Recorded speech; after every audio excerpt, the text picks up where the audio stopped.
This is a full tutorial video for this little triangle scarf, the Puhuri Scarf. If you want to follow written instructions, you can find the pattern as a post on my Instagram page or as a free downloadable PDF from my website. You can also find a pattern page for this design from Ravelry. I would love to see your version of this scarf if you end up making one. So you can add a project on Ravelry, or if you use Instagram, you can use the hashtag Puhuri Scarf and tag me, Alelanit. If you like this video and this free pattern and want to support me, consider engaging with this video, with my channel and my Instagram content. That really helps me out and is highly appreciated. I hope you enjoyed knitting.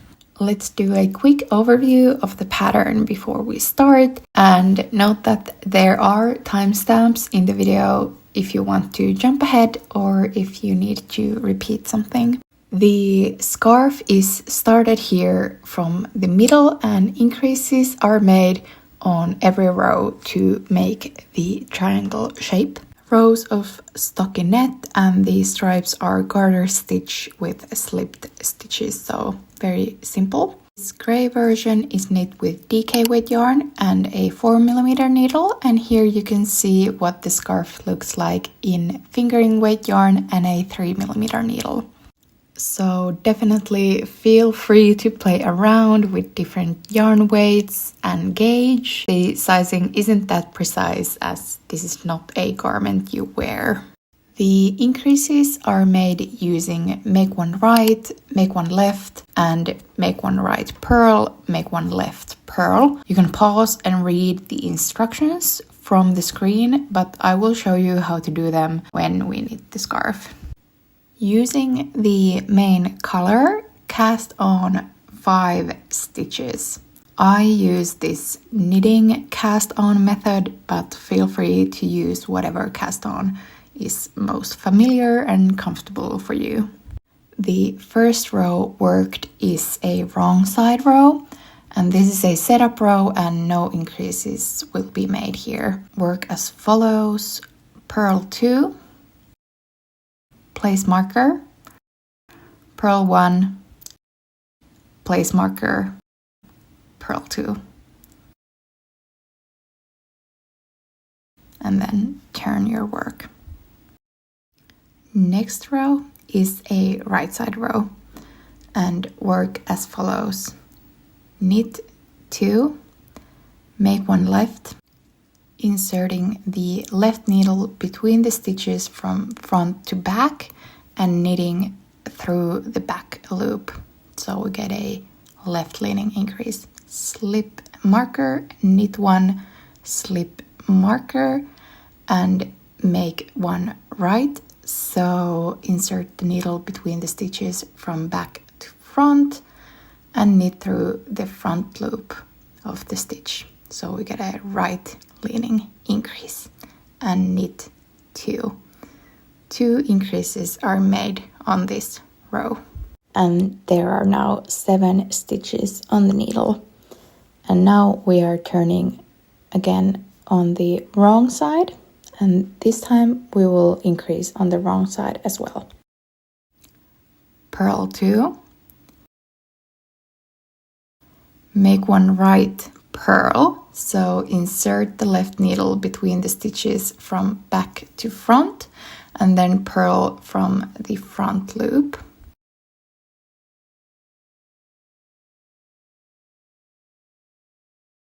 Then purl to marker, slip marker, purl 1, the center stitch, slip marker, purl until you have 2 stitches on the needle, and then make one left purl. Insert the left needle between the stitches from front to back and then purl this stitch through the back loop.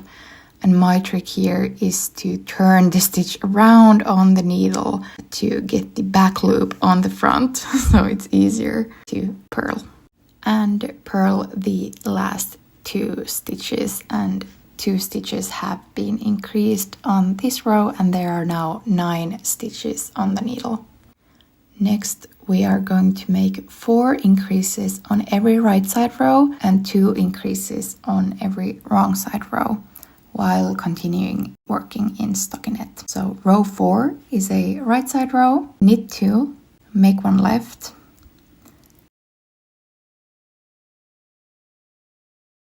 knit 2 marker, but before slipping the marker, make 1 right. I like to help with my thumb here a bit so I can knit from the front loop. Then slip marker, knit 1, slip marker, make 1 left,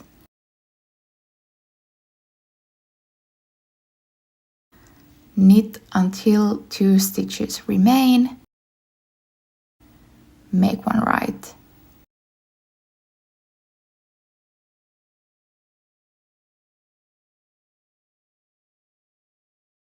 And knit the last 2 stitches. 4 stitches have been increased on this row. Turn the work to work on the wrong side, row 5, purl 2,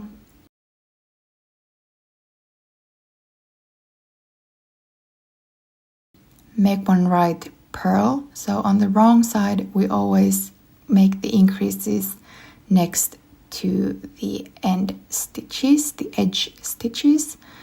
So before or after the first and last 2 stitches. After the increase, purl to marker, slip marker, purl 1, slip marker, purl until the last 2 stitches,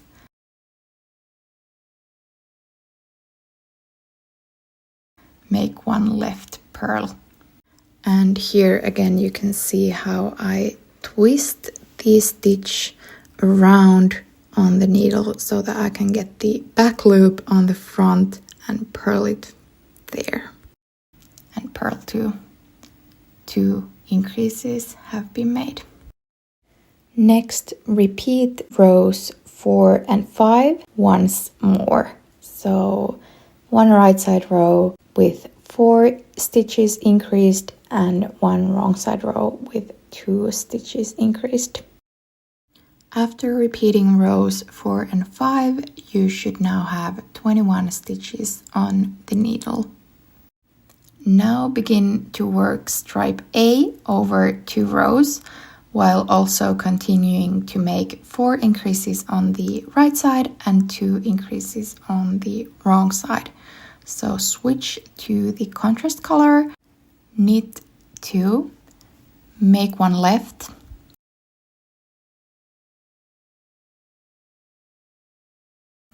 then slip 1 stitch with yarn held in back and knit 1. And repeat that. Slip 1 with yarn held in back, knit 1. Slip 1 with yarn held in back, knit 1. Repeat this to the marker, make 1 right,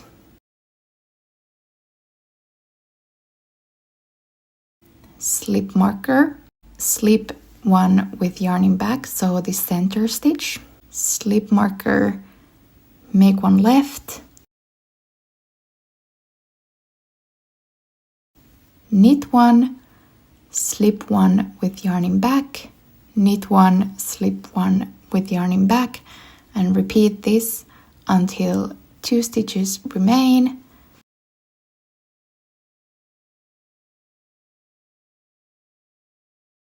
Make 1 right,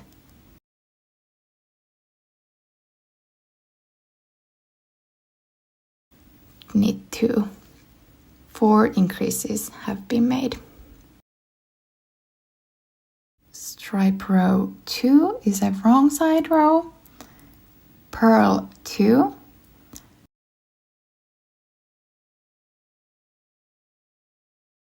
make 1 right purl,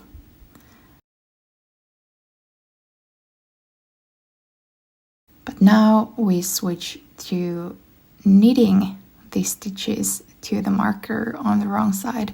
So knit all stitches to the marker,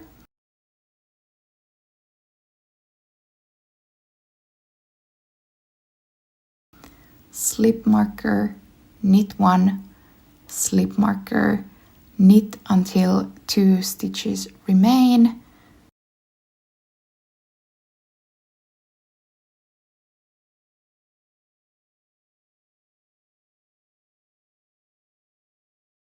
make 1 left purl,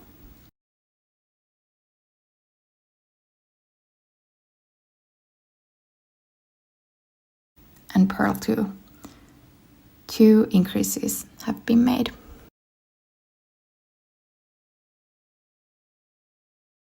Now break the yarn of the contrast color. You can also choose to not break the yarn if you wish to have less ends to weave in, but just make sure to carry the yarn loosely so that it doesn't start to pull on the work. And I recommend catching the contrast yarn every once in a while.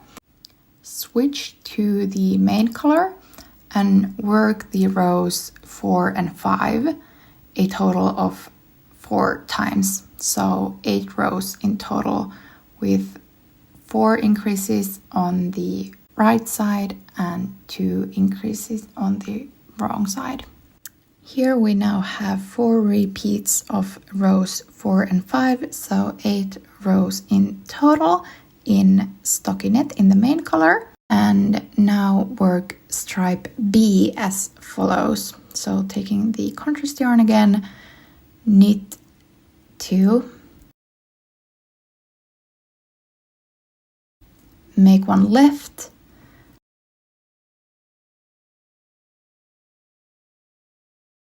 knit 1, slip 1 with yarning back, knit 1, slip 1 with yarning back, knit 1, and repeat to marker.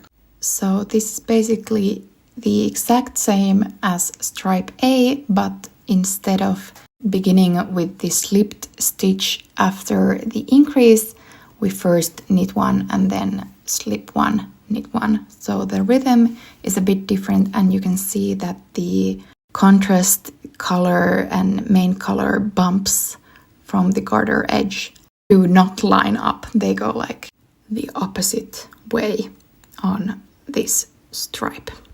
Continue slipping with yarning back and knitting 1 until you reach the marker.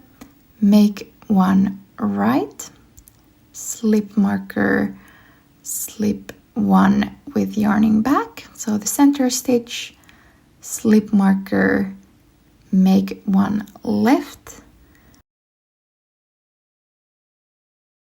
and here we start again with knit 1, slip 1 with yarning back, knit 1, slip 1 with yarning back. Repeat that until 3 stitches remain, and you can again check that the main color and contrast color bumps do not line up.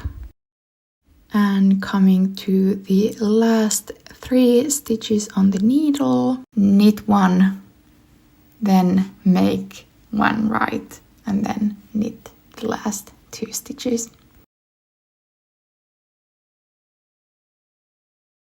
The wrong side row is worked exactly the same as on the stripe A, so purling the edge stitches, and here in the beginning of the row make 1 right purl, then knitting all the stitches to the marker, slipping the marker, knitting the center stitch, slipping the marker, knitting until 2 stitches remain, make 1 left purl, and purling the 2 edge stitches. And we just continue working in this way, where there are 8 rows of stockinette in the main color between each stripe, and stripe A and B are worked alternately so that the garter bumps won't line up. On each right side row there are 4 stitches increased, and on each wrong side row there are 2 stitches increased. Here you can see how you can carry the contrast yarn without breaking the yarn after 2 sets of the rows 4 and 5. So 4 rows in total, I just twist the contrast yarn around the main color to carry it along the edge. So here you can see I have repeated the rows of stockinette and the garter stripes, and now I have 7 stripes in total. You can of course work as many of these repeats as you want and how big of a scarf you want to make. The edge will be worked in garter stitch with continuing the increases of 4 on the right side and 2 on the wrong side. The increases are made the same way as on rows 4 and 5. And although we are working in garter stitch, so knitting both on the right side and the wrong side, remember to purl the center stitch on the wrong side as well as the first 2 and the last 2 of the row, so the edge stitches on the wrong side. The 2 increases made on the wrong side are the purled increases as well. So always on the wrong side, purl 2, make 1 right, purl, knit to marker, slip marker, purl 1, slip marker, knit until 2 stitches remain, make 1 left, purl, and purl 2. Work 4 rows in garter stitch in the main color, 2 rows in contrast color, 2 rows in main color, 2 rows in contrast color, 4 rows in main color, and 6 rows in contrast color. And binding off using Jeny's surprisingly stretchy bind off. So starting off with making a backward yarn over, so from back to front, knitting 1 and passing the yarn over the knitted stitch. Next, again do a backward yarn over from back to front, knit 1, and next we will pass the yarn over the knitted stitch as well as the first knitted stitch. Now we have again 1 stitch on the needle, making a backward yarn over, knitting 1 and slipping the yarn over the knitted stitch as well as the first stitch left on the needle. And repeat this backward yarn over, knit 1, passing the yarn over and the first knitted stitch over the last knitted stitch. Repeat this to the end of row. And I really strongly recommend using a stretchy bind off like this so that when you wear the scarf it lays beautifully and flat and the edge doesn't start to curl up. Weave in all the ends and block or steam this scarf. I recommend soaking this scarf and either pinning it to a blocking mat or laying it flat to dry. This helps the knitted fabric to really relax and the scarf will then lay nicely when worn. I hope you enjoyed this little tutorial and enjoyed knitting the scarf. Make sure to give this video a thumbs up and maybe consider subscribing to my channel or following me on other socials. And until next time, happy knitting!